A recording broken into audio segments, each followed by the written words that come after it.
Rather horrendous designs and mechanizations of our federal government structure that I feel directly imperiled not to tell anybody about, so that's why I'm here telling you. In doing so, I am breaking my security oaths. I am also guilty of breaking major federal law. How long I'll be able to do this is anybody's guess. However, I would like to mention this talk is going to be broken up into 4 main topics. And each of these topics will have some bearing on what you people are involved in, you patriot people, or even some of you people that aren't patriots that may be leaning in that way or considering it. I want you to know these United States are a beautiful place. I've traveled in over 70 countries, and I cannot remember any country that has the beauty as well as the magnificence of its people like these United States. Give you an overview of basically what I am. I started off, went through engineering school, which half of my schooling was in the field.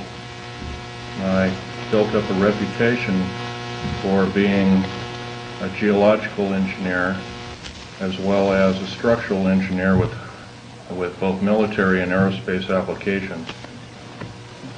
I have helped build 2 main concerned bases within these United States that have some significance as far as what is it called the New World Order. Number 1 is Dulce, New Mexico.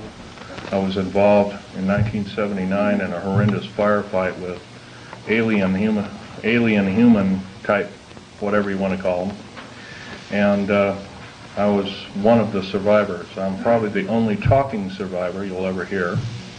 2 other survivors are under close guard somewhere in these United States. One is not in very good shape. He's living in Canada. So I'm about the only one around that knows the firefight, that knows all the detailed files of the entire operation. 66 Secret Service agents, FBI and the like, Black Berets died in that firefight. I was there. Number 1, part of what I'm going to tell you is going to be very shocking. Part of what I'm going to tell you is probably going to be very unbelievable. So if instead of putting on your glasses, I'll ask you to put your skepticals on rather than your spectacles. But please feel free to do your own homework. I know the Freedom of Information Act isn't much to go on, but unfortunately it's basically the best we've got. Your local law library and your nearest law university is a good place to look for congressional records. So if one continues to do their homework, and one can be standing vigilant in regards to their country. I love the country that I'm living in more than I love my life. I would not be standing before you right now risking my life by telling you these things if I didn't believe it so. The first part of this talk is going to concern deep underground military bases and the black budget. Let me first start by emphasizing the black budget. The black budget is a secretive group, basically a secret budget. It garners 1/4 of the gross national product, the entire gross national product of these United States. At present, the gross national product is around $5 trillion, so 1/4 of that's about $1.25 trillion per year. At least 1.023 trillion, and I say at least, is used in black budget programs like deep underground military bases. Presently, there are 129 deep underground military bases in these United States. Is this our? No, this one doesn't work.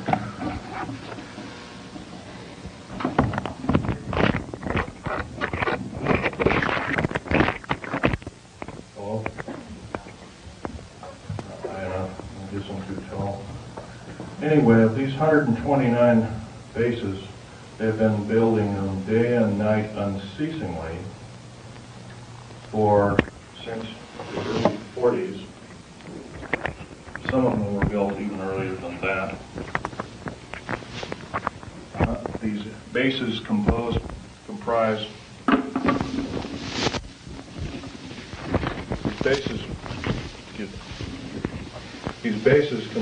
basically of large cities underground. They're connected by high-speed monorail magneto-leviton trains that can go up to Mach 2. Several books recently have been written about this activity, all of which is verifiable through bibliography. I think Al Bielek will, unfortunately, Al Bielek has my only copy is Al Bielek here, by the way? Al Bielek? Yes, please do. Richard Sauder's book, he's a PhD architect, and he alone also is risking his life by talking about this. He worked with a number of government agencies on deep underground military bases. Okay, there are 129 of these in these United States. In and around where you live, in Idaho, there are 11 of them. It's a very large number. The average depth of each base is roughly a mile deep. They are basic whole cities hollowed out underground. They are somewhere between 2 2/3 cubic miles and 4 1/4 cubic miles hollowed out underground. You might ask how this is done. Well, right now they have laser drilling machines that can drill a tunnel 7 miles in one day. Obviously, we the public, my house have been misinformed and not told about this. So unfortunately, I don't believe these things. The black projects, as we know them, sidestep Congress, which is illegal. Right now, the New World Order is depending upon these bases, and if I'd known it was the New World Order involved, I wouldn't have had anything to do with them. I was lied to rather extensively. So. Basically, the technology as we know it, for every calendar year that goes by, every 12-month calendar year, the military technology increases about 44.5 years. This is why it's easy to understand that back in 1943 they were able to create through vacuum tube technology, a ship that literally disappeared from one place and reappeared 400 miles later in another place. My father, Otto Oscar Schneider, there's an interesting story about him. He fought on both sides of the war. He was originally a U-boat captain. He was captured. He was captured by the French. He was turned over to the United States Army. He was turned over to the United States Navy. He was repatriated here to Cocoa Beach, Florida, and Fort Lauderdale, and taken up to Philadelphia Navy Yard thereafter. And he was a master machinist as well as an MD doctor. He later became an MD doctor. He never did anything with it. But basically, he was involved with different kinds of concerns,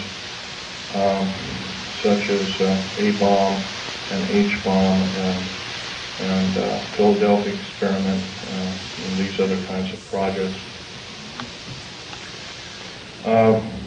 His groundwork, he invented a camera, a high-speed camera that took pictures of the first atomic tests in Bikini Island on 12th of July 1946, to which I have original photographs of, which show unidentified flying objects fleeing the bomb site at a high rate of speed. Bikini Island at the time was infested with things in various depths of its waters. The natives always saw them. The natives had problems with their cattle, basically pigs is what they raised, and other things. Though this story has never come out, this is basically what happened. So at that time, through General MacArthur and others, they felt that, in fact, General MacArthur was coined in saying the term the very next for a war we have will be the war of not with people from planet Earth, but from aliens or people from other planets. And this man was, if we hadn't had him during World War II, we wouldn't be here today. Anyway, my father had laid the groundwork with theoreticians about the Philadelphia experiment and other experiments. What does that have to do with me? Other than the fact of that, all I can say is that if it wasn't for, see, he never told us kids this, and he kind of kept it secret until a couple of weeks before he died. I kind of regretfully say that. I don't agree with what he did on the other side of the pond in Nazi Germany, but I'll tell you one thing. I think he had a lot of guts in coming here and doing what he did. He was hated in his own land. In fact, there was a $1 million in gold reward for anybody who could kill him. Just bring the picture back of the dead person, and it never happened. Anyway, back to topic number one is D.U.M.B bases, or deep underground military bases. We've been basically lied to, folks. We've been lied to a long time. Number one, the alien question. Nobody really knows the truth. We've been ruined by Madison Avenue, has painted a very unrealistic picture of what's going on with outer space aliens and the insider government, especially at Groom Lake. This particular facility, the hat shows, this wasn't the original insignia. This is kind of like a local fish wrapper type insignia. The original insignia had a skunk on it because I was part of the infamous skunk words. So anyway, this particular base originally is housed up to 117 live alien critters, or whatever you want to call them.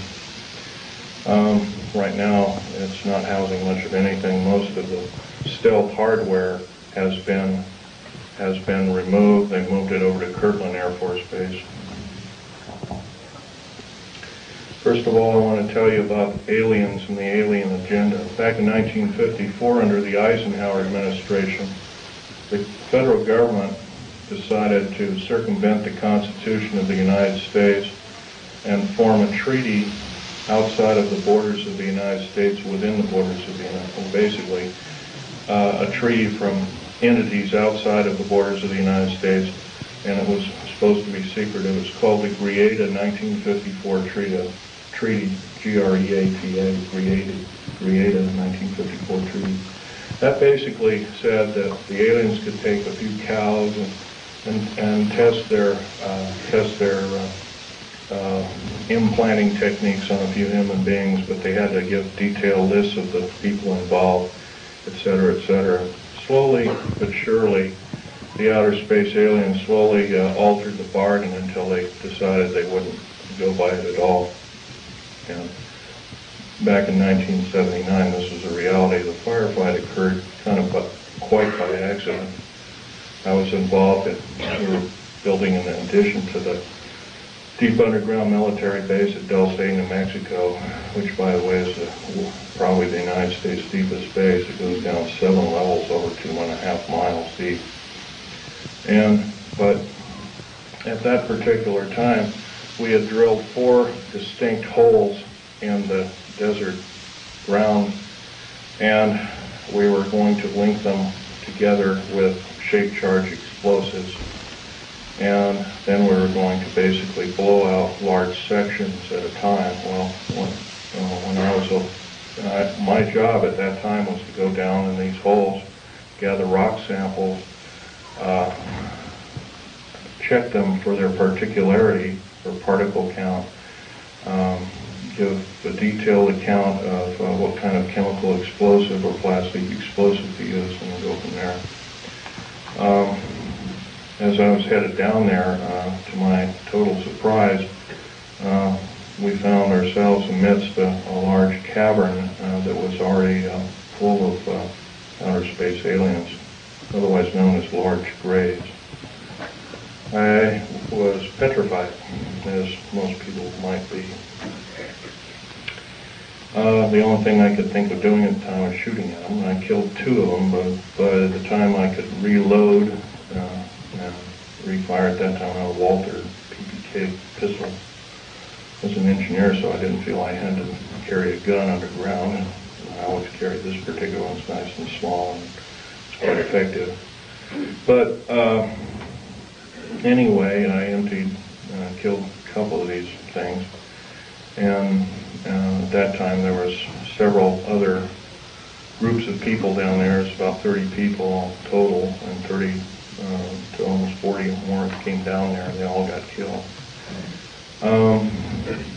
Basically what had occurred was that we surprised a whole under mountain base of existing aliens, and later I was to find out that we are not the highest on the food chain. These aliens have probably been living on our planet for different groups of aliens anyway, the short and the tall grays at least, for a million years living here. And this could explain a lot of the theory behind the ancient theory of ancient astronauts and these other kinds of things like that. Might also explain the bloodthirstiness of different kinds of native populaces like the Aztecs, etc., Olmecs and whatnot. Anyway, I got shot basically here, and their kind of weapon wasn't really a gun-like thing. It was kind of like a box that they had on their body that they could manipulate. And it burned a hole in me, and it split my ribs apart, and kind of gory and all that kind of stuff. But anyway, it also gave me a high dose of rather nasty cobalt radiation. And I have cancer to this day. It's probably a result of it, although I can't prove that. Okay, the second part of my talk is topic number 2. It includes basically how this all occurred. How could we have possibly gotten involved? Well, we finished working with, we basically were beaten down by World War II, and I guess we were figured to be rather vulnerable as a populace in the world, which we were at the time. And I'm sure this is probably why we at our weakest point later found out to be vulnerable indeed, and so we were basically attacked. And of course, I think some of us, how many people here are familiar with the crash at Aztec, New Mexico? Raise your hand. Okay, in 1947, sometime in July of 1947, there was a large crash of a flying saucer. I believe it had 7 or 8 alien critters, or whatever you want to call them, aliens in them. 1 survived, and I believe 6 or 7 were, I don't know the whole story about the whole thing. And one of the artifacts I have here on the table is when I was a young child. I was about 14 at the time. I had a friend of my father was Sir Johnny Rawlins. He had a British Naval Intelligence, and he gave me, I asked him if I could have a piece of metal of this crashed disc, and my father protested violently, and but anyway, Johnny Rawlins said, sure, I can give you a little piece, and he gave me a little piece. I've had them in my collection ever since. That was kind of like the small start of a collection. But other than that, the UFOs really wasn't my bag until I started work at Area 51, which is in the Nellis Air Force Base north of Las Vegas, Nevada. Going back in 1979 in a firefight, it took me about 2.5 years to recuperate, enough that I could go back to work. But I did. I survived. I went back to work through Morrison Knudsen at EG&G and Bechtel and Page and Page and other construction outfits at the time. Anyway, at Area 51, they were testing all kinds of very peculiar spacecraft. I think you're also, how many people here, for instance, are familiar with Bob Lazar's story? Good. That's a good group indeed. I'd suggest more of you buy his, or obtain his tape, or borrow his tape, and read some of the publications. He was a physicist that worked at Los Alamos National Laboratory at Area 51, trying to decipher what was the propulsion factor of basically these alien spacecraft, these discs and other kinds of type of craft.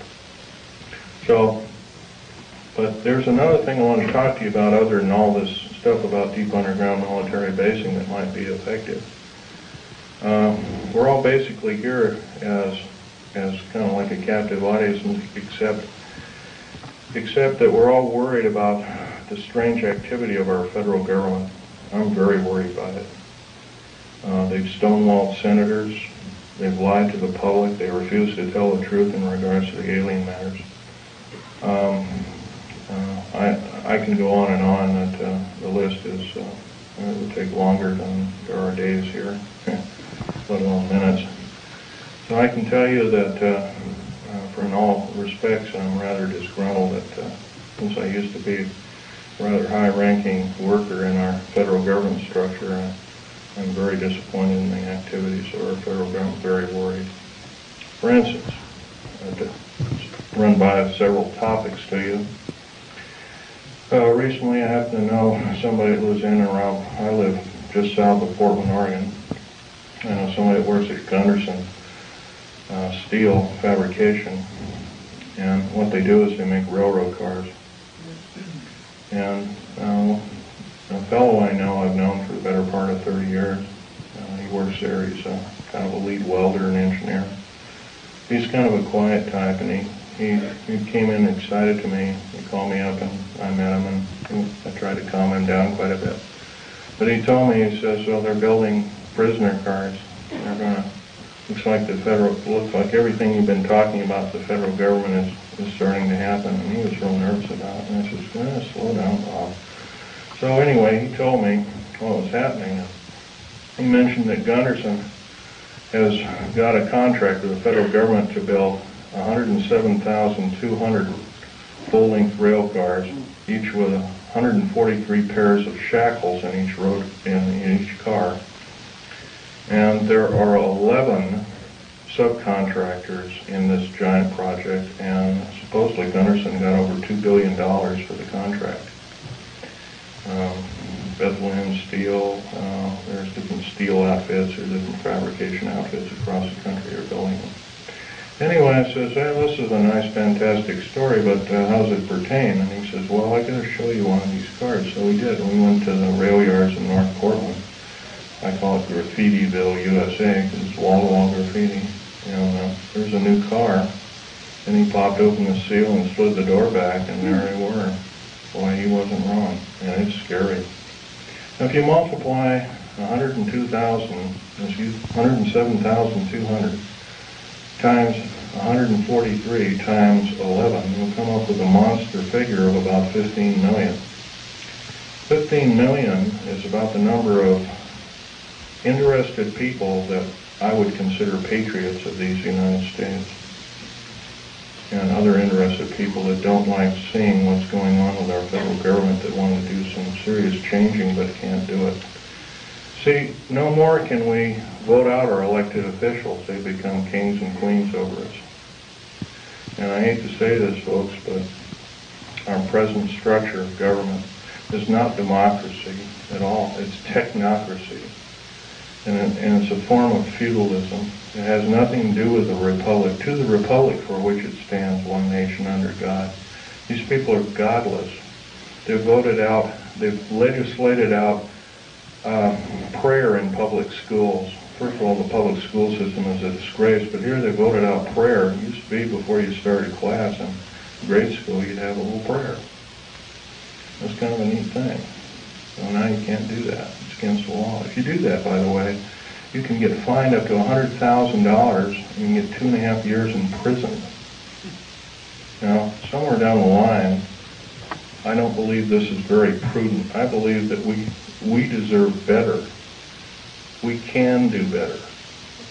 I also believe that our federal government now is running the gamut of enslaving good freedom-loving people of these United States. I love these United States more in my life. That's why I'm talking about this to many people as I can find. I'm not a very good speaker, but I can tell you, I'll keep shooting my mouth off until somebody puts a bullet in me, because I'll tell you, it's worth it to talk to a group like this or any other group about the atrocities of our federal government structure. Now, that's only one problem. There are other problems. How about the deep underground military bases I've been talking about?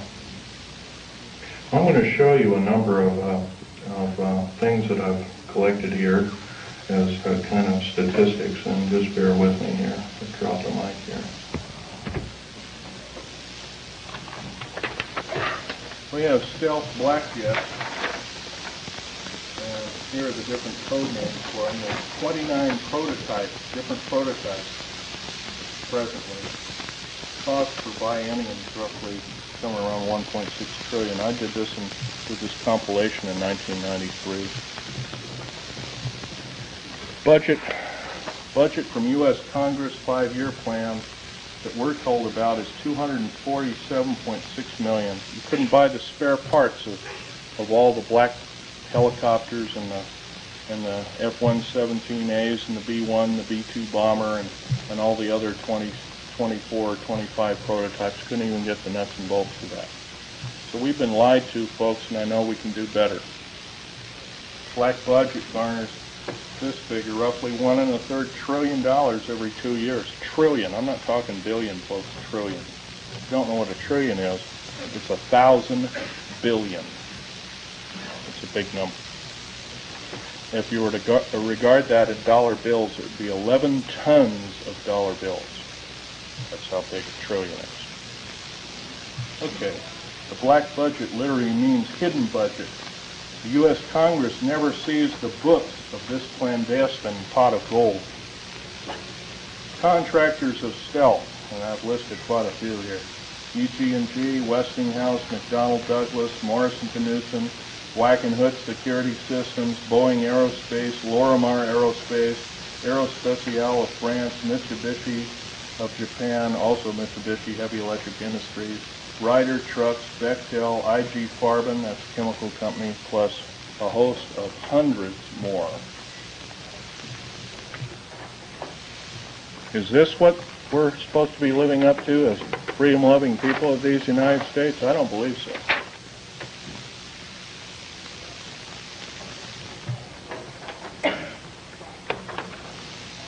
Still, 68% of the U.S. military budget is directly or indirectly affected by the black budget. Star Wars, otherwise nicknamed Star Wars, Strategic Defense Initiative, relies heavily upon stealth weaponry. By the way, none of this would have been available without us taking apart with a fine-tooth comb crashed flying saucers that either we downed or they crashed themselves into our deserts.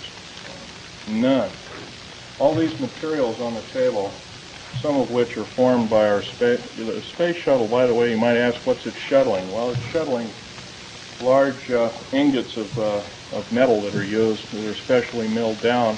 First of all, they're milled in the confines of outer space. Most of these metals cannot be produced on the planet. They need a near vacuum of outer space for their production. That's what we're shuttling. We're not even, you know, folks, we're not even getting any semblance of what I'd call pablum. We're not being told anything close to the truth. I believe our government officials have sold us down the drain, lock, stock, and barrel. And by the way, up until several weeks ago, I was employed in the United States government with a Rhyolite 38 clearance factor, one of the highest in the world. Excuse me, questions later. Microphone, we can't hear you. Can't hear me? Okay. Well, anyway, this microphone is, I'm a tall person, this microphone doesn't get up any further and it's kind of hurting me. Anyway, another thing about Strategic Defense Initiative.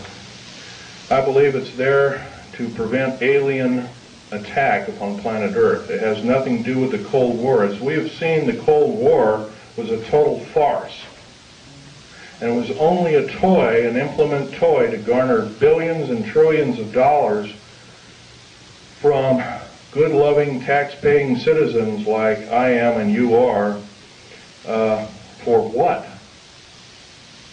I don't mind a defense initiative against attack from, if it be from a real threat, but I sure hate to be lied to about there being this kind of communism and that kind of communism, and when we all find out the whole thing has been planned lock, stock, and barrel for the last 75 years by an intergovernmental group, I guess then we kind of know which side the bread is buttered on. Anyway, here's another piece of information for you folks. The DEA, ATF, Drug Enforcement Agency, Alcohol, Tobacco, and Firearms, these agencies rely upon stealth tactical weaponry for as much as 40% of its operations and budget. And this is, remember, this is in 1993. The figures have gone up considerably since. The United Nations used American stealth aircraft for over 28% of its collective worldwide operations from 1990 to 1992, and that's taken for the Center for Strategic Studies and the United Nations Report 392.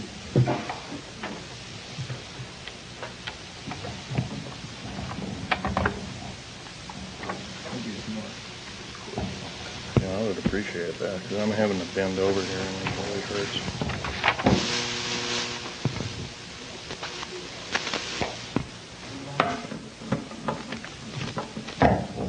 Oh, thank you very much. The Guardians of Stealth. There are over 3 distinct classifications of special police used to guard one of our most well-kept secrets. Number 1, this is the most disturbing of all. The MJTF, and that, by the way, that stands for Military Joint Tactical Force, otherwise known as the Black Berets. Some people call them the Delta Force, and there are other names for it. It's a multinational tactical force primarily used to guard the various stealth aircraft worldwide. And by the way, see the picture over here on the table? You might come over there and look at it. After the talk, you might do that, or during the break. You'll find out a nice picture of it there. There was 172 of them built.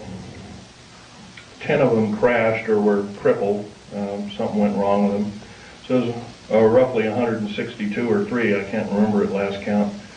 We gave them away, the federal government gave them away. Bill Clinton signed them away about 6 weeks ago to the United Nations. Is this what we are paying our hard-earned tax money to do, folks? No, I don't believe so, and I know we can do better. And I actually believe, I'm not advocating the overthrow of any government. I don't believe in such for the main reason.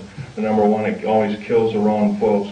But I believe if I have the chance to tell people about these atrocities, I think that there will be some serious letter writing, if not letter writing, some serious conscientious voting done in the very near future on various elected government officials, if not the whole category of elected government officials. Case in point I might want to mention is our local, please ask the questions later if you don't mind. Our local government officials have also kind of labeled us a bunch of rubes and morons, and I think we can expect a lot better than that. Starting off with the World Trade Center bombing. I was hired not too long ago to do a report. First of all, I know about the 90-some-odd varieties of chemical explosives. First of all, I looked at the pictures that were actually taken right after the blast, and the concrete was puddled and melted. The steel and the rebar inside the cement was literally extruded up to 6 feet longer in its length. And there's only one weapon that can do that, and that's a nuclear weapon.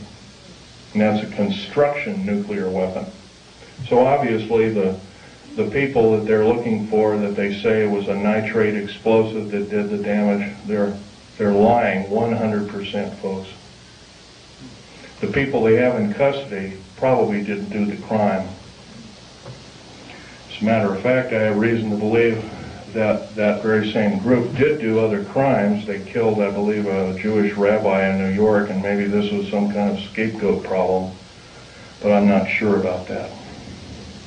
However, I want to further mention that with the last explosion in Oklahoma City, they also say basically it was a nitrated or fertilizer bomb that did it, a whole truck full. First they came out with the information, said it was 1,000 pounds, then it was 1,500, then it was 2,000, then it was 3,000, then it was 4,000, now it's 20,000.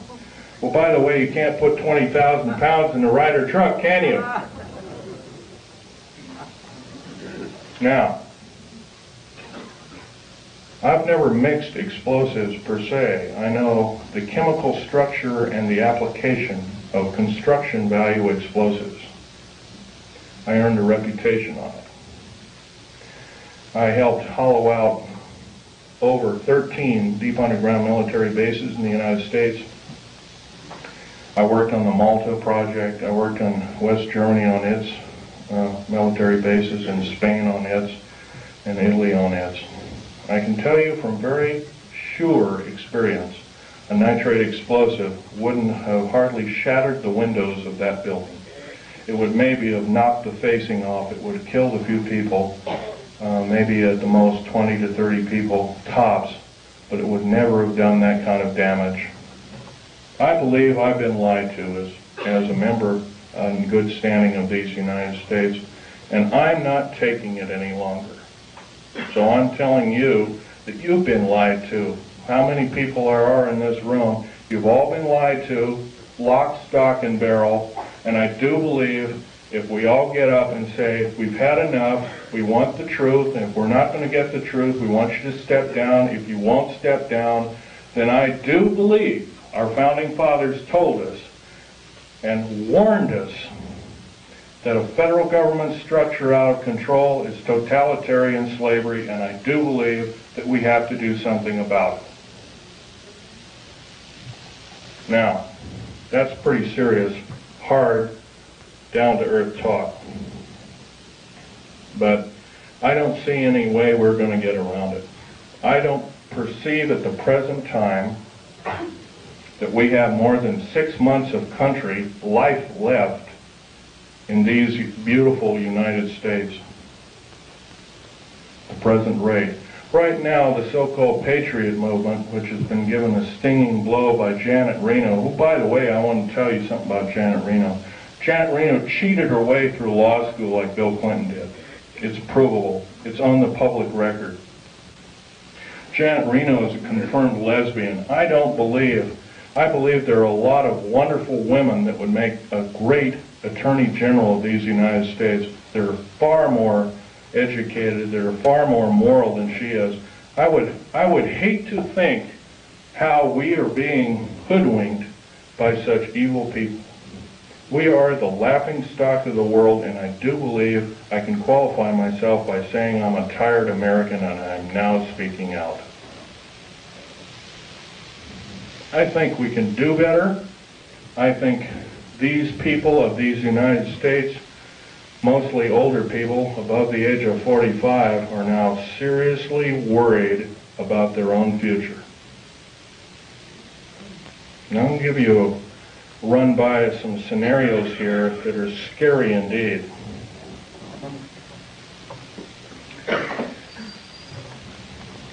The United Nations is a world dictatorship body, period, plain and simple. It is housed in the United States. By the way, some years ago there was an interesting thing that happened. The United Nations sent the Uncle Sam, in quote Uncle Sam, a bill for $8 billion. So the Uncle Sam, the federal government, sent the United Nations a bill for $200 billion. They haven't paid one nickel of rent on prime real estate in New York City. They have special trains that shuttle all these diplomats around. One of my best friend's wives and her 2 little boys was killed by a drunken diplomat from Kuwait. who, by the way, our law, by the way, has no effect. I'll tell you another thing. Military law on military reservations has no effect. Public law on military reservations has no effect. Once again, our wonderful, beautiful, thin sheet of paper called the United States Constitution and another nice thin sheet of paper called our Bill of Rights has been trampled on beyond repair. We have to stand up and say, this is enough, and you as elected officials are going to obey the Constitution of these United States. Number one, by first limiting the amount of your service to our federal government. Like one term. One ping only, as the Navy would say, one ping only. By the way, one term is plenty. Because if you're an evil person, one term you can do a lot of harm. If you're a good person, you can do a lot of good. Two ways of looking at it. Our elected government officials have sidestepped the whole thing and says, well, with so-called contract of America. Let me run this scenario by you, folks.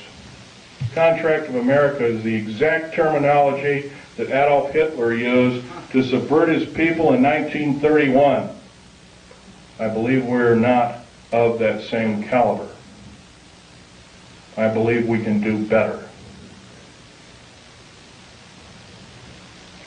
Another thing, the contract with America is a last-ditch effort by our federal government structure to tear away the Constitution of these United States and the Declaration and the Bill of Rights. A Declaration and a Bill of Rights, rather.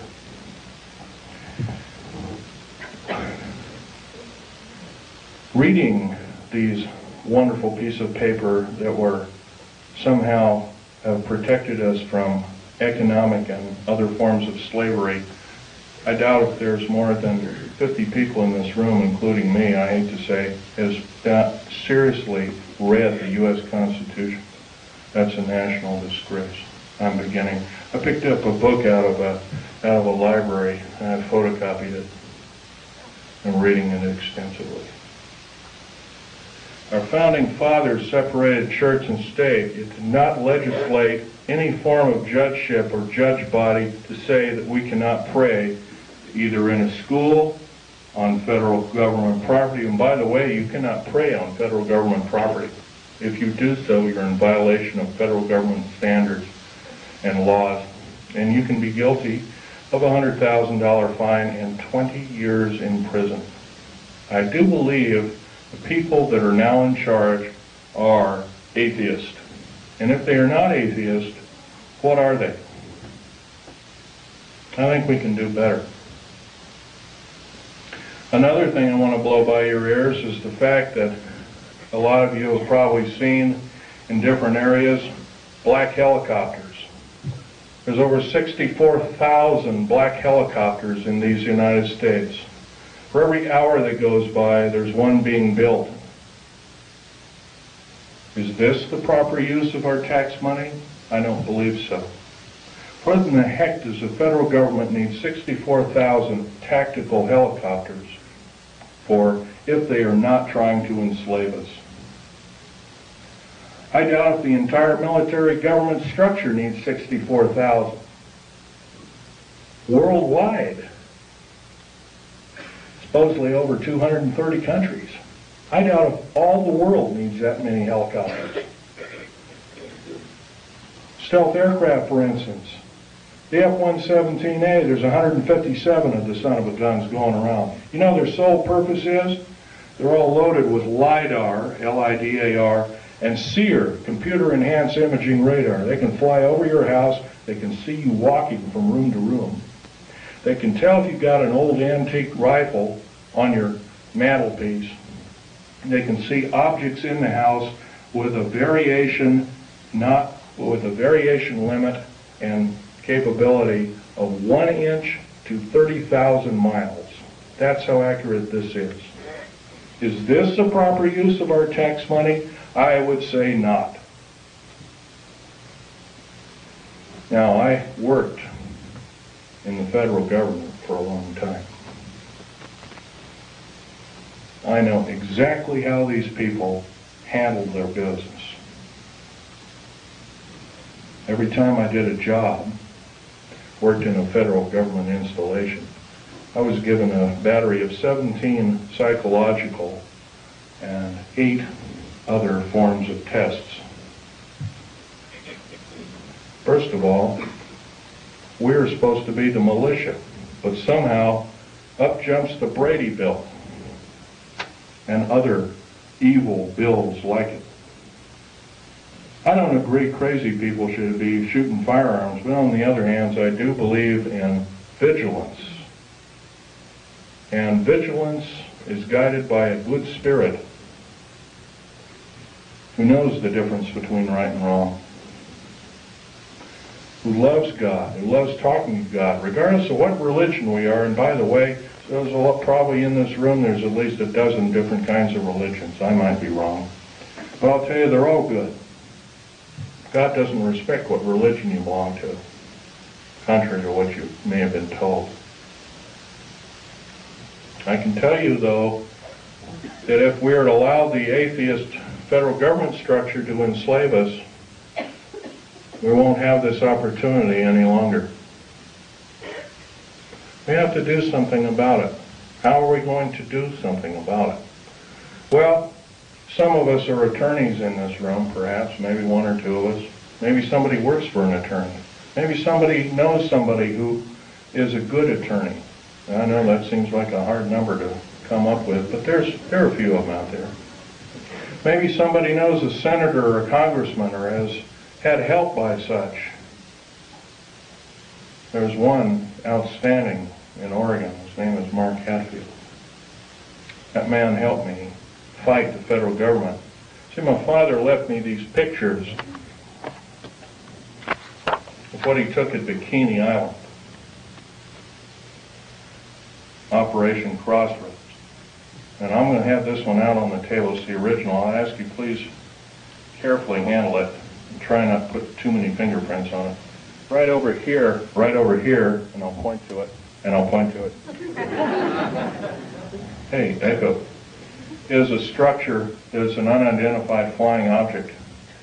This was taken 12th of July, 1946. Federal government at that time knew all about flying saucers, what they were and what their agenda was, and how they wanted to control us by world domination. Without question, they knew about it. Let's get on. Al Bielek is our second speaker. He worked in a very secretive government operation called the Philadelphia Experiment. Well, so did my father, by the way, and I didn't know this until on his deathbed, and I now have the picture proof of it. Also, I have a picture of a supposed non-human alien called Val Thor that worked for the Pentagon. He still works for the Pentagon. In 58 years, he has not changed. He still looks young. Something's wrong. I don't know if he's doing it under duress or what, but evidently he's still there. Don't know what kind of alien he is. But he's about a few inches shy of 8 feet tall. He's very bright.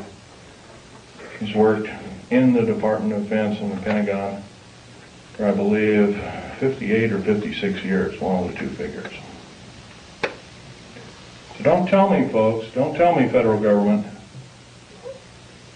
that this isn't so, that when we see something in the night sky that doesn't add up to an aircraft, that it's a weather balloon, or that we're mistaken, or I'm crazy, or we're crazy, because it's not. You've been lied to, you've been cheated, you've been stolen from, you've been cheated by your public officials, and I think it's time that we not only realize this, but it's time that other people form cells and start talking about this vigorously. If, say, only 5 people in this room are doing what I'm doing, I can't imagine just 5 people have one talk in 1 year to a group of people like this. In 6 short months, we could reach 10 million people. That's a formidable number. But if I'm just the only one out there talking, it's never going to do it.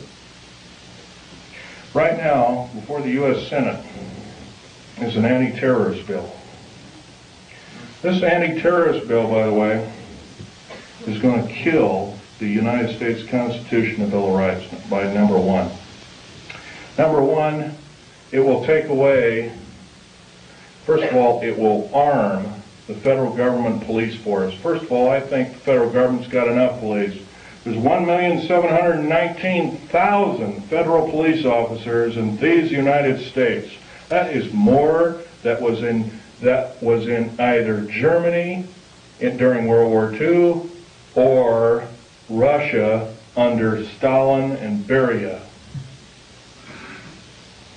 Now, at the present moment in time, 7 weeks ago in Nellis Air Force Base, and a year and about a month ago, about 13 months ago, because I was there at that time, we entertained the United Nations and the Russians and showed them Area 51, which is supposed to be our most secret military base.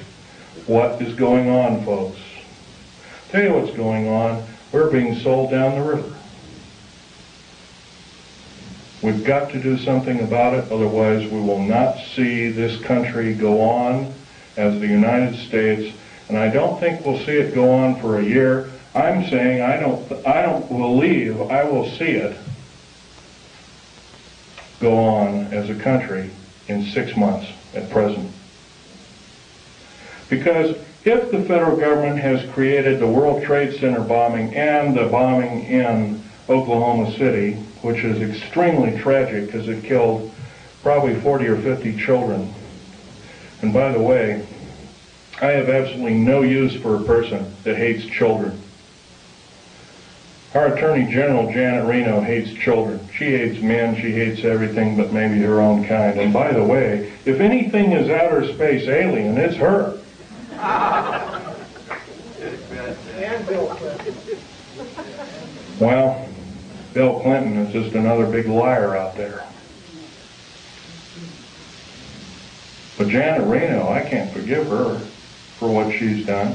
She's done more as a singular intergovernmental official to destroy this country than any other individual, believe, since the great traitor during the Revolutionary War. What was his name? I'm trying to think. What? Arnold. Benedict Arnold, there we go. Probably find out she's probably distant relation of some sort. Now, what can we tell our government, trusted government officials? I know how rare those are. They're an endangered species. Well, they can first start by getting a bill going that requires all government officials to register.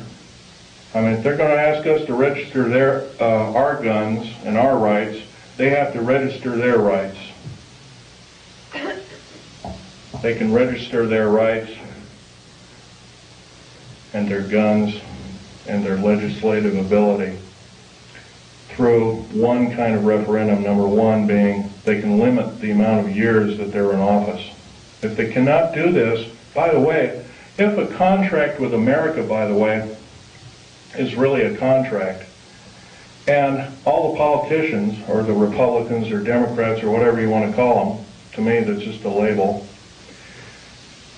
they left one thing out of a contract. Say you buy a car, or buy a house, or buy something on time, and it's got 10 parts to the contract, and one is scratched out after you've signed the contract. By the way, it's null and void. You don't own anything. You may even be able to keep the property. By the way, the contract with America is not only illegal, but it's asking us to change the bargain.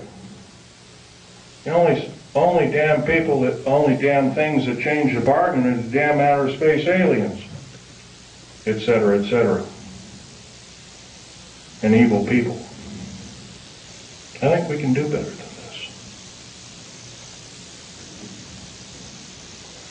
Now, another thing we can do is require all politicians basically to accept no PAC money of any kind and accept no money from a salary, and that all government officials be basically put on kind of like a selective service.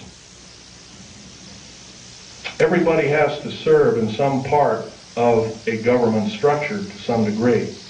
And it's a voluntary thing, and if you've done right, you get paid for it. And if you're not done right, then there are other ways to make sure that you will be punished accordingly. If we did these kind of things, if we were prudent, if we thought everything out, because I'll tell you, the only thing that doesn't need changing in any way, shape, or form are the two pieces of paper, one the Bill of Rights and one the United States Constitution. Those two thin sheets of paper have kept us from totalitarian slavery, or worse, for over 200 years. And now they're being seriously threatened by a minority few people who want to reign over us, who want to kill us off, who want to cause us great bodily harm. You realize, in my field, I couldn't even, if I saw something wrong, and I did many times, I had no way to blow a whistle. That's not what our founding fathers taught us. That's not what they laid down in sacred writing, almost sacred writing, I might want to add. We can do better. If we are really the government, if we are really the militia, then we have to stand up and we have to make ourselves known that this will not be tolerated in any way, shape, or form, and it must cease and desist. And if we are challenged, then so be it. Then we are challenged. And I guess the actions of us will be rather forthright by judging from this crowd. I'm laying down my life by talking about secret things, that I took an oath of secrecy that said that if I broke that oath of secrecy, I am guilty of espionage. I am called a traitor by my own government for blowing the whistle. That's not only a disgrace, but it's an outrage and has ramifications on everyone in this room. And I think we can do better. Now, I've talked about a number of topics that are rather controversial. I don't think I've talked about too much about why we're being enslaved. If you remember, there's always been a nice convenient war. If it wasn't World War I, it was World War II. If it wasn't World War II, it was Korea. If it wasn't Korea, it was Vietnam. It's always been a convenient war. When we've gotten a little bit too smart, folks, there's been a war to wipe out the good people that would take over and run our country effectively. There's a lot of times, and we're going to have to face some very serious consequences very shortly. What we call patriot movements in this country are being singled out for war crimes against humanity, and I happen to think there are a few people in these groups that are crazy, but I would say they're an extreme minority. Probably less than 1/100th of 1% or 1/10,000th of the whole. Janet Reno has us believing that all of the people that are in patriot groups are responsible for inflaming the populace, for doing other crimes against humanity, like killing children, innocent children, regardless of race. The unspeakable thing that happened at Oklahoma City is a wake-up call. If we do nothing, if we decide to stuff our gut, to say, well, I don't have to do anything today, I can watch this show on TV or that show on TV, I don't have to talk about, I'll let Bill Schneider or Al Bielek or some other person talk, Bo Greitz or some other person talk about it. Let them do it. If we act this way, folks, we're not going to be around very long. If you got rights out there, you might as well start enjoying them like you've never enjoyed them before, because pretty soon we're not going to have them. We got the wonderful freedom of movement. Driving down the road, and you don't have to show your ID, but slowly that's changing. There's legislation right now in the United States Congress that any person that has worked for the federal government has to have special identification. It's illegal. It's an outrage. And I've already drawn the line, stamped and put my foot down, and I say enough is enough. I've had enough. And I think we can do better. I know we can do better. So I'm asking you, out of this entire group, how many 100 people there are, 150 or so? 5 of us. 5 small people gather together and start preaching the good things about America to whatever group size it is, as long as it's more than yourself. Try a group of, say, 10 or 15. I think most of us have 10 or 15 people we know, friends, whatnot. If 10 people did it in this room, we'd reach double that figure. We'd reach 20 million or more countrywide.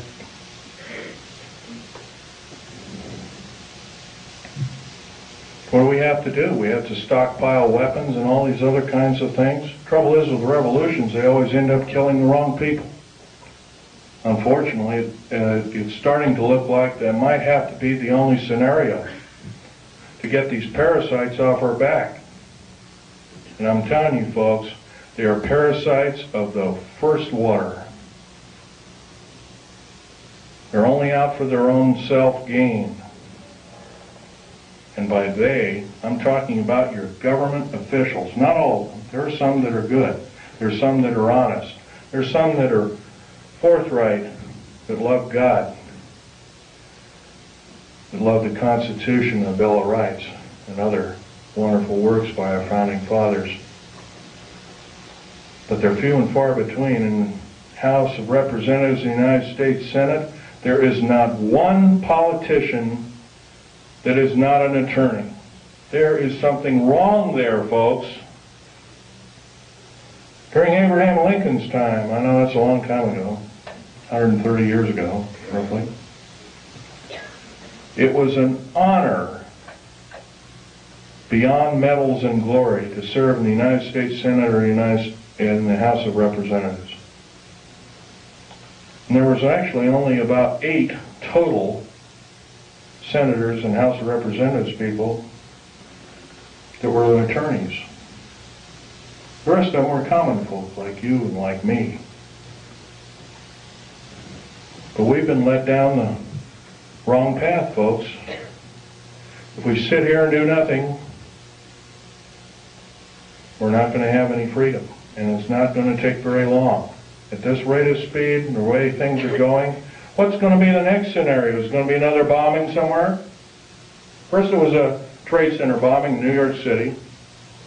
Then it was middle, homegrown America killing children and innocent people on their way to work, whatnot. Elderly people in Social Security office and whatnot. How come the AARP isn't talking about the 61 older people that bit the dust in the Social Security office and the other federal government that was seeking? Some were in the Internal Revenue Service and other kinds of... By the way, that's another thing. The IRS, there's nothing legal about the IRS at all. By the way, do you realize, I was reading the Oregonian newspaper 10 days ago. President Clinton has authorized the U.S. Mint to print the new money. They've already printed about $3 billion of it. You travel overseas, you get this pink-looking thing with a picture of a president on it, and a similar thing that the insignia is a little off-center, done that way. On either side of this bill is a UPC stripe. No, sir. I don't believe in having the mark in my hand or in my forehead like the Bible taught me. But it's coming, folks, if we do nothing. It's coming as sure as I'm standing here telling it to you. And it's probably going to be here in less than 2 years if we do nothing. And this is I'm actually downplaying it. It could be a lot sooner. Federal government right now, with their high tech, has invented an earthquake device. I have reason to believe that the earthquake in Kobe, Japan, by the way, I'm a geologist, I know exactly what I'm talking about. There was no pulse in the pulse wave. There's supposed to be a pulse wave in any earthquake. There was none in the Kobe, Japan earthquake. None. In 1989, in and around San Francisco, there was an earthquake. There was no pulse or pulse wave. That is a Tesla device. Nikola Tesla invented it, and he did it not out of evil, but he was trying to make a device that could be accurately used for construction and building of buildings and that kind of thing. It's been taken for evil, though. Guaranteed. I want you to know that the black budget programs throughout these United States have subverted science as we know it. What's AIDS, for instance? I'll tell you what AIDS is. AIDS was invented by the National Ordnance Laboratory in Chicago, Illinois in 1972. It was a biological weapon to use against the people of these United States. The reason I know this, I have seen the documentation by the Office of Strategic Services, which by the way is still in operation to this day, through the Centers for Disease Control in Atlanta, Georgia. They used the glandular excretions of animals, as well as humans, as well as outer space aliens. I'll tell you something about these outer space aliens. They're mortal. They can be shot dead just like you and I can, but I'll tell you one thing. They're bad news in the worst order. We have absolutely no defense against their germs. None. They're a biological weapon of terrible consequence. I advocate that every alien on this planet, good or bad, if they're good or bad, they have to be isolated. They are a biological weapon. Saddam Hussein and other people have killed 3.5 million Kurdish people with a similar biological weapon. Do we, the people of this planet, deserve this? No, we don't. But we're not doing anything about it. And every moment that we waste, every moment that we don't blurt out and we say we've had enough, that we deserve better, that we're going to get better, we're doing other people in this planet, in different countries, a great disservice. Right now I'm dying of cancer related to work that I did for the federal government.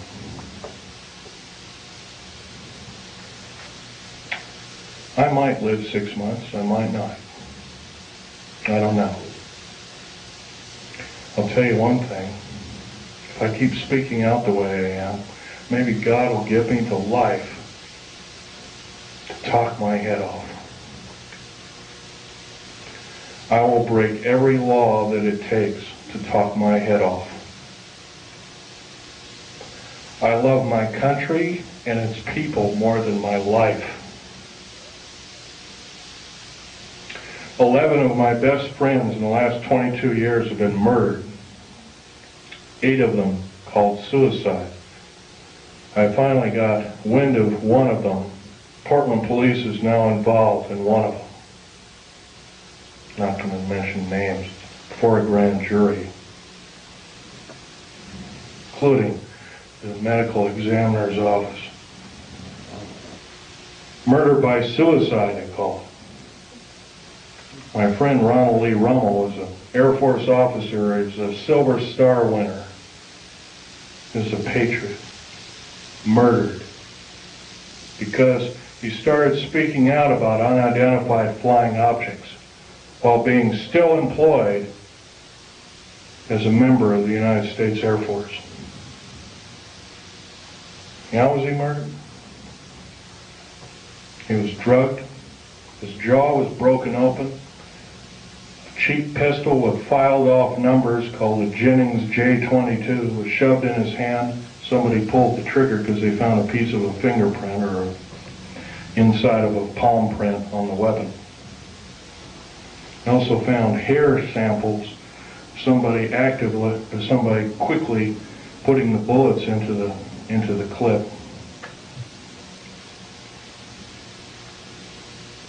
That man saved my life. That man had a family of 5 children. That man was a great person. There's a good chance that when I fly back to Vegas, I have to drive home. I left my car down in Vegas. I have to drive home alone. I'm scared to hell. Before I went to talk in Las Vegas, Nevada, I drove a friend of mine, a disabled friend of mine, down to Joshua Tree. And 29 Palms is next to Joshua Tree, and I went to see a dying disabled veteran friend of mine also. Kind of an acquaintance friend. I don't see him very often. Can hardly talk. He's got throat cancer from working with atomic weapons. Federal government didn't want to pay for it, so he married a nurse whose father has donated enough money to keep him alive for a little longer. Well, after seeing these 2 people, I drove up over the mountains. I have to drive around the mountains and up into them to get to Needles, California. It was followed by 2 government vans, E350 vans with G14 plates, each with a couple of occupants apiece. One had an Uzi. Ready, he was loading it, because I could see it through one of the windows. They zoomed by. I knew exactly what they were. I've already spoken out. I've spoken in 19 talks to present. I've probably reached 45,000 people.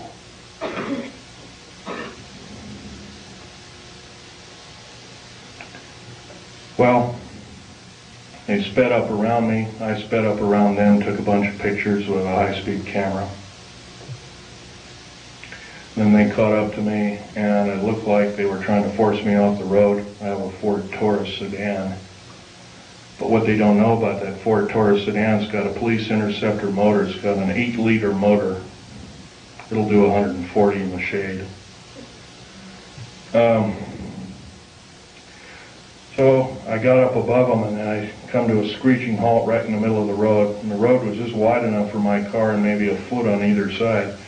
There was a deep ravine to the left. There was a shallow ravine about 9 or 10, I'd guess roughly 9 feet deep, 10 feet deep, something like that. On the other side. One skidded over, rolled over in the right ditch. One went over to the left ditch and rolled all the way down. I could hear a bunch of cries for help and crackling and glass, and finally I didn't hear anything. Is this what it's going to take? 2 weeks ago, I had a man come to my Wilsonville apartment, going to arrest me. By the way, I have a Rhyolite 38 clearance. I don't know if you know what that means. I only report to 3 individuals with that clearance. President of the United States, head of the CIA,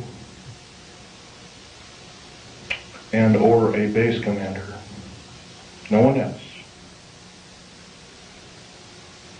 This man came to arrest me. and called the sheriff. So I can't open the door to you.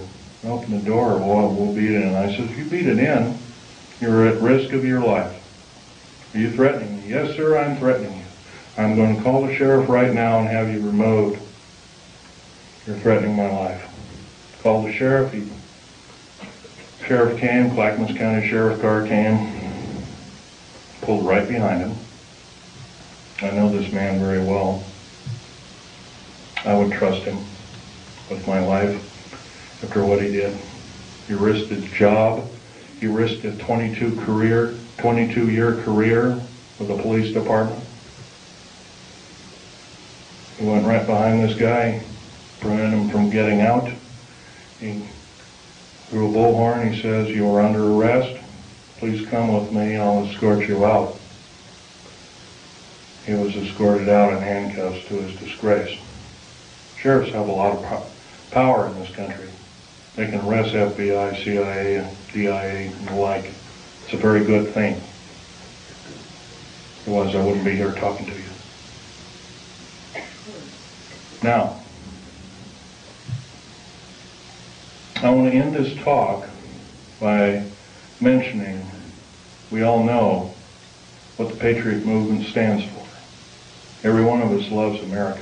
Most of us love America more than our life. Most of us are willing to defend it as we have defended it before. And we'll defend it again and again and again for how many times it takes until we get the objective done. I would like to believe I'm a patriot. I'm no longer employed by the federal government. I took a pair of scissors and cut up my security card, and I mailed it back to the SOBs, pardon my French.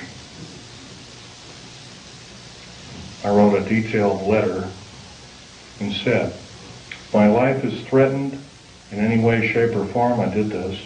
It's already been threatened. I will consider downloading 140,000 pages of information sensitive to the New World Order, Strategic Defense Initiative, and what it really stands for, and the federal government structure as a whole. I've already begun to do this through the Infonet and the Internet worldwide. I spent $78,000 getting these kind of pictures away from the federal government after my father willed them to me in his will. They're all they are, a piece of paper with a few revealing notes on them. Stanley Val Thor is this particular character right here. Right here. He hasn't changed a bit in 58 years, thereabouts. I have over 7,000 pictures. I have detailed files and writings. I have alien artifacts and medals.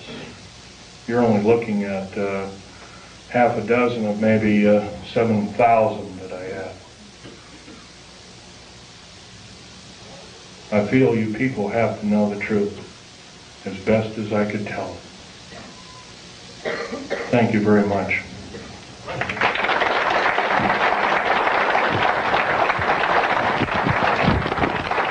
By the way, I might want to mention, if you want to look at these artifacts, try not to handle them, just look at them. Question? And, Questions, Phil? yes. Sir, you indicated that you were injured in shooting of a critter. Right. Would you mind explaining to us your injury? I'll be glad to. Sorry, women folk, this is kind of gory.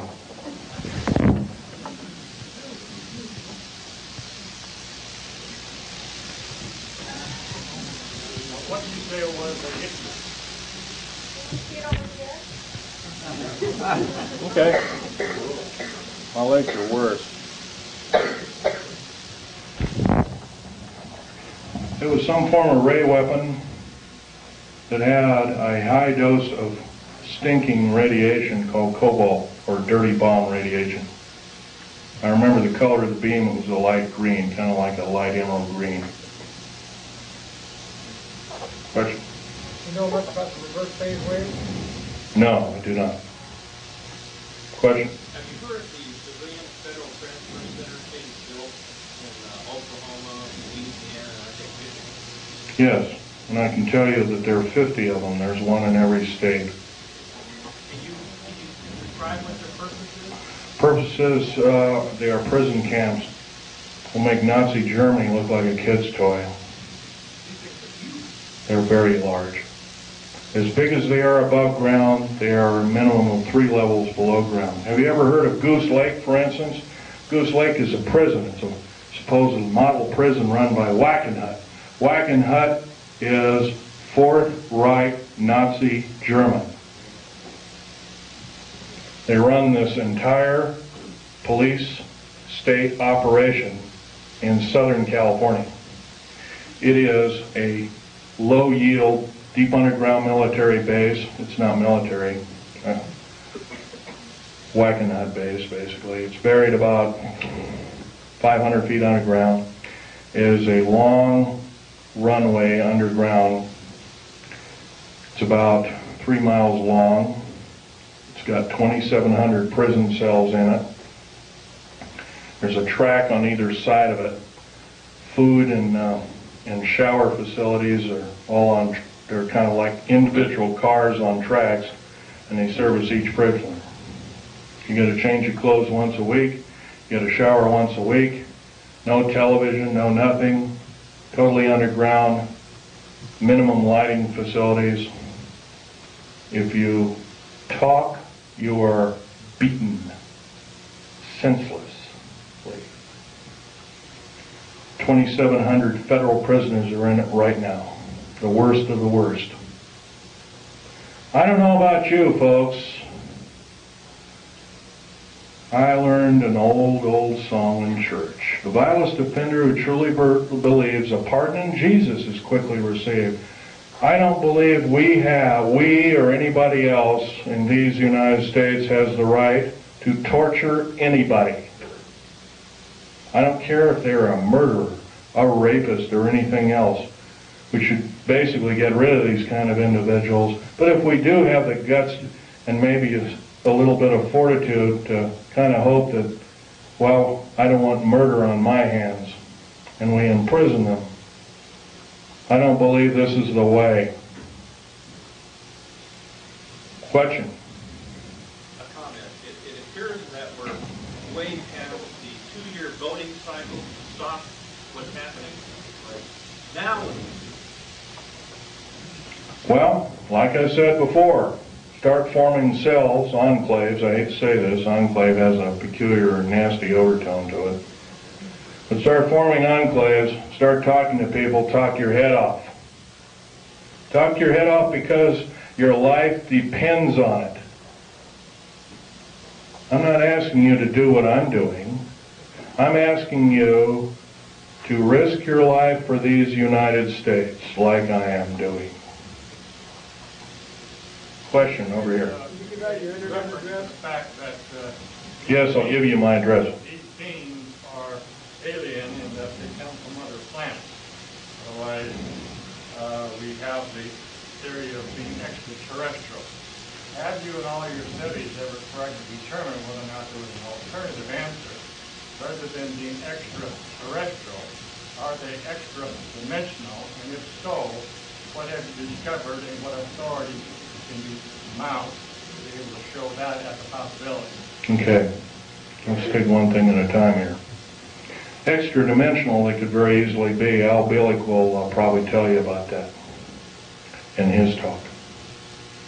When we blew up the A-bomb tests, and later the A-bomb, Hiroshima, Nagasaki, and all the other tests that took place, we basically opened up a hole in time. And the reason I know this is Al Bielek told me, if you look in an early 1953 Life magazine, you'll find a picture of an A-bomb, and the round mushroom cloud, and through the mushroom cloud you can see black space with stars. Unfortunately, those stars don't add up to any known stars in our view. And so Al Bielek was telling me, yeah, that opened up another dimension. And Life magazine almost lost its license to print. But yeah, you're right there. Your other questions, some of which I can and cannot answer, Right now, as much information as I have, I like to say I'm a scientist, but I think that's got a kind of a bad connotation anymore. But anyway, as a scientist, I like to say that in all my studies, I have every reason to believe outer space aliens are another form, another tool, another system of technology to enslave the wonderful people of the United States of America and the world under a one-world government. And this scenario occurred in Nazi Germany and is now occurring in the United States, and it's got to go. Otherwise, we're going to go. Next question over here. Now, what's the reason for the base?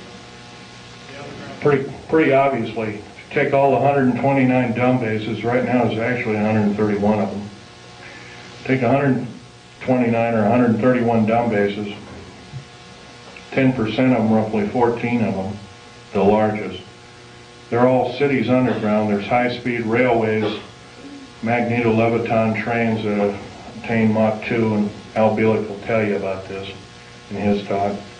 He's seen them, actually been on one of them. I've seen the tunnels, I've never been on the train. He'll tell you that also that these can house great numbers of people. Well, I'll tell you exactly how many numbers of people. You could get a 106 million man standing army, fully equipped with all the food, water, and provisions for 2 years underground, or however long it took to suffer out a nuclear war or whatever kind of ugly scenario. And that would be enough to defeat anybody in the United States. By the way, there's no place to hide anymore.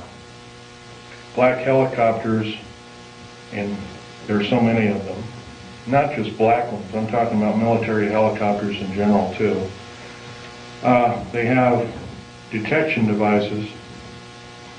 If you got something buried like a cache of weapons or diamonds or gold or money or whatever underground, they've seen it already, guaranteed.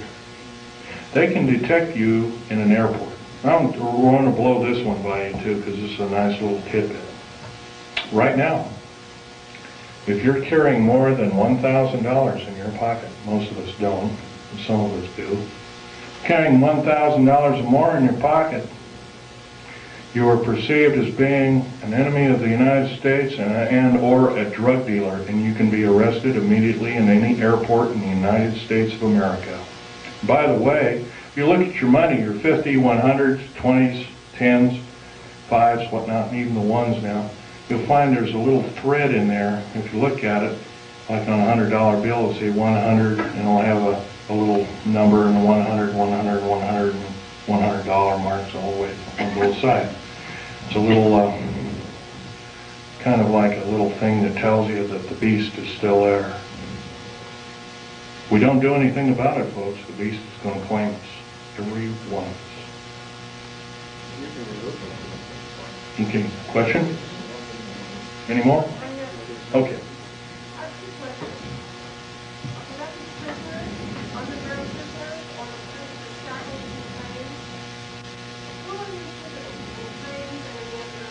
Okay, the underground prisoners right now, they're using the worst of the federal prisoners and the worst of, yeah, criminals. That's correct.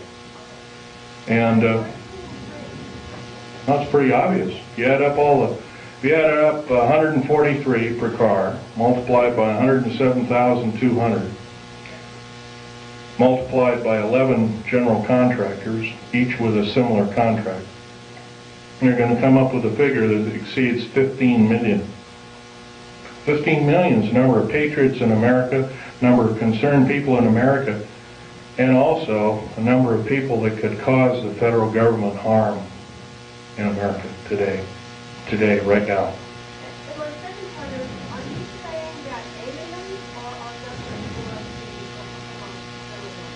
I'm saying our federal government blew up Oklahoma without question. Clearly proven. First of all, what did it? If you look in the pictures of the explosion, you'll find there's a large block taken out near the elevator shaft, and there's a smaller explosion. By the way, a nitrate explosive has a maximum capacity of 20 kips worth of pressure per square inch. A kip is kilotons of pressure, 1,000 tons. So 20,000 tons of pressure per square inch maximum. If you had the whole truck totally packed. Wow. By the way, the federal building in Oklahoma City had some pretty strong girders in it.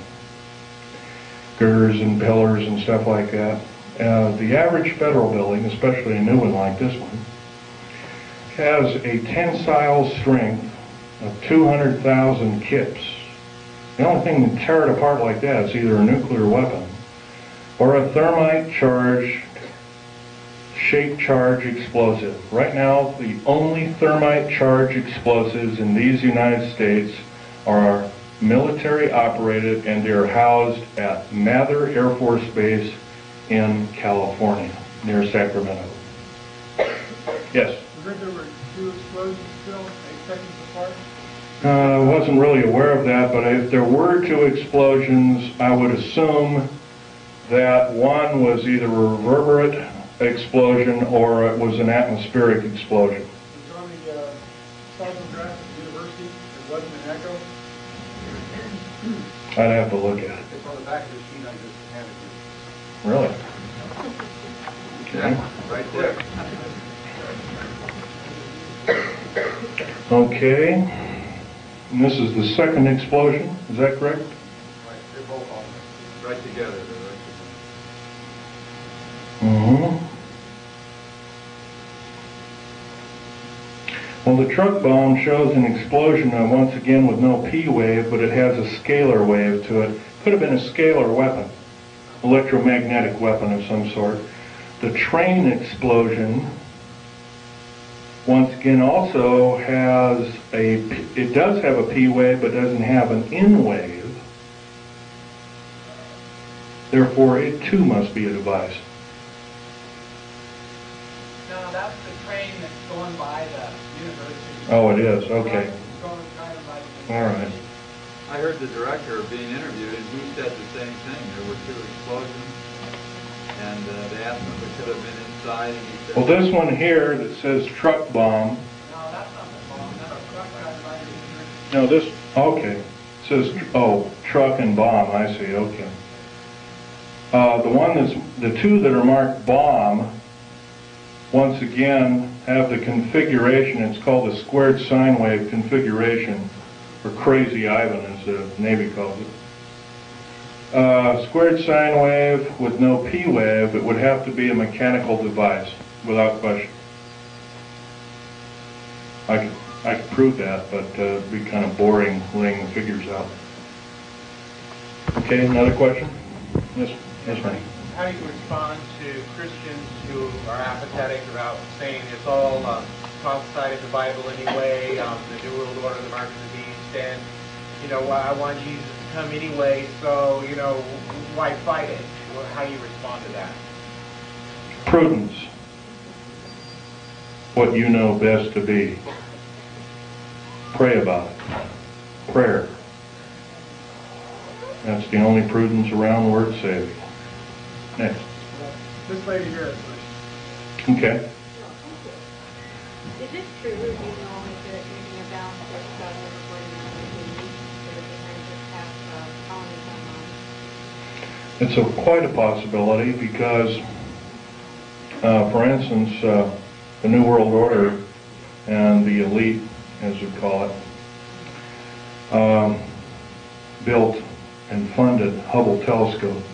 Remember also that telescope, the one that orbited Mars, was supposedly shut down. That was another lie, total lie. Took detailed photographs, totally mapped the planet. I've seen some of the photographs. The face on Mars is a reality. There, at one time there was a civilization. That's been proven. Computer enhancement photograph, and it was broken down by a supercomputer and proved it to be a intelligent made device rather than a hunk of rock with a funny shadow on it that NASA told us. Another lie. Once again, you have to remember it. These people cannot tell the truth. In days past, they were called the sons of Belial, the ones that could not tell the truth. We have to consider them our enemy. Next, this fellow. Yes, they do have bases on Mars. Have you heard of that possibly these graves are part of the experiments which our government are doing under base of making the synthetic, all these creatures, but perhaps they're manufactured? No, sir, I can tell you right now that's not so. They have a copper oxide for a blood, similar to an octopus, a cephalopod, or an insect, or a spider. Another thing is their chromosomal structure is totally different. Their cellular structure is totally different. No, sir, that's not true at all. Are there any good aliens up there? Some people think that perhaps... Probably so. There's supposedly a group from that I've heard from different sources, fairly accurate sources at that some of them came from the Pleiades, but right now they're supposedly having an all-out war with the Greys, and they had to leave us, and they left us anywhere from a couple of years ago to 4 years ago. I haven't really studied that in. I've been talking about other things lately, so... Some people think they're here to rescue us if that whole thing blows up. Don't count on it. Question? Can you give out your internet address with the access information you're downloading? No, sir, I cannot do that. You'll have to go through the internet and do it yourself. That would be giving myself away to the beast, and I can't do that. Question? Is it possible that this gentleman here in front here made a statement regarding the attitude of a lot of people, Christians? Is it possible that you are taking a study called eschatology, end times phenomena, prophesied by Daniel, prophesied by Isaiah, subject of the Olivet Discourse, and subject of the Book of Revelation? It does talk about kind of things that are going to come to judgment on the earth for Israel, the Antichrist, and those who are unbelievers. Is it possible these things will probably come to truth, come to pass, but to use eschatology as a weapon of fear in order to get people to act is not what the scriptures talk about. That's correct. That's correct. You can't do it that way. The fact of the matter is that in Christ we have liberty from those kinds of things which are going to befall the earth, because there's no condemnation for those who are in Christ. So it says, but to try to say that we are people who are subject to this condemnation is not a full understanding of eschatology. I would agree with your statement. There is one thing, though. I love America. I'm only one person. I'm only human. I can make mistakes. I'm not perfect. God is perfect, as much as I know. I will say one thing, though. Keep reading the Bible, and it'll just make your heart purer and purer.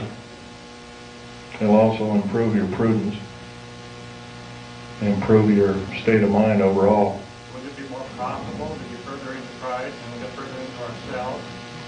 And let the world and all the good people in this country go to waste? No, sir, I cannot believe that, nor will I possibly ascribe to that in any way, shape, or form. Christ did not put us on this earth to die in a holocaust of fear from characteristic evil entities or people. No, sir, I cannot believe with that particular statement. I love Christ, but unfortunately I cannot believe that I can allow my fellow countrymen to go by the wayside. And I think actually it's a form of disinformation and government propaganda to believe it. Next. Yeah. Okay. Comment. The Idaho Constitution has a provision for the militia. All able-bodied men between 18 and 45 years old will serve in the militia. That's in the Idaho Constitution. Okay, I agree with it. In fact, I would extend it from the years of 18 years old to maybe your age, 70 or 75. I'm willing to do it. I'm past the age of 45. Sorry, I don't believe in age limits. If I live to be 100, I'd like to do it. Yes, sir. I'd like to give you a quotation from the Bible, Christ talking. It is Luke 19:27, and it says, "Bring those my people who do not want me to rule over them before me and slay them." And I always ask the people, does that mean love them to death? But the preachers don't preach this. And there's other quotations like that. Yes, I've read such quotations. If I'm wrong, I will stand slain by God. Stand convicted. Maybe I have already been convicted. Yes, sir. Tell us where the prison is in Idaho.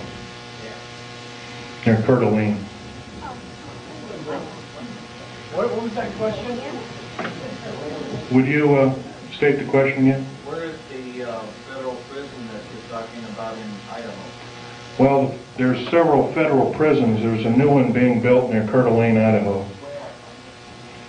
I don't know. I've never been out there, but I heard it's on the east side of the town of Coeur d'Alene, Idaho. Whatever. Man with a red shirt way in the back there.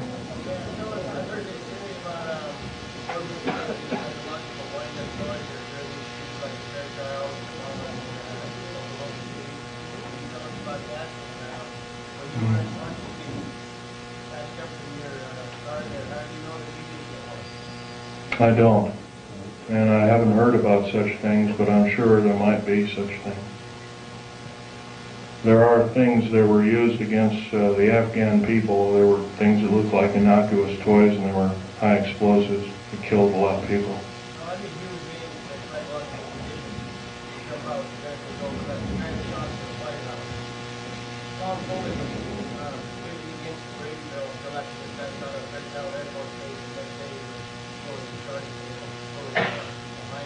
You can bet your bottom dollar that this is some form of a setup of American people's rights, without question.